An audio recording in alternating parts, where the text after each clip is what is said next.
Well, Miss Hanks, the 8th grade English teacher, she came to me and she wanted to talk about possibly starting a book club. And I wanted something for the kids to do more reading outside of class. And so I came to Martha, our librarian, and I talked to her about it, and she said, let's take a few days and think about what our goals are for the club and kind of what we want with the club. Well, I had been thinking, I'll put it this way, about something to do with history in the school, because I don't feel like our kids get enough history. And so I thought about putting the two together. I went back to Mrs. Hanks and I said, what do you think about a historical fiction book club? In American history, I feel like they learn facts and numbers and figures.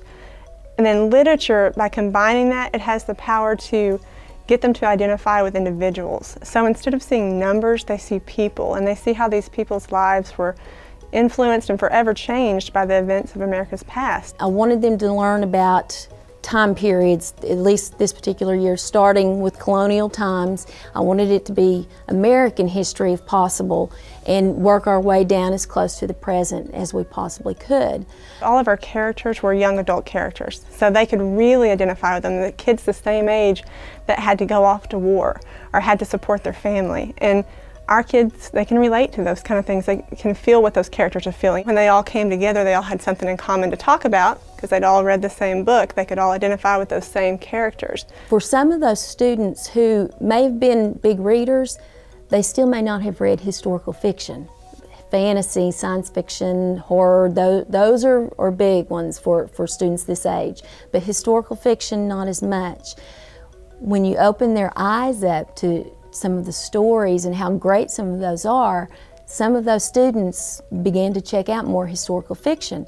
I usually didn't like history, but I read the books and it told a whole different story, and it was like with the facts in it, and it got me interested. I kind of said, well, wouldn't it be great if we could take a trip at the end of this and go to some place that we'd actually read about so the students could see that firsthand? My favorite part was the Natural Steamboat. We got to ride on the Mississippi River, and it told us all about what happened and how it worked. It was pretty fun.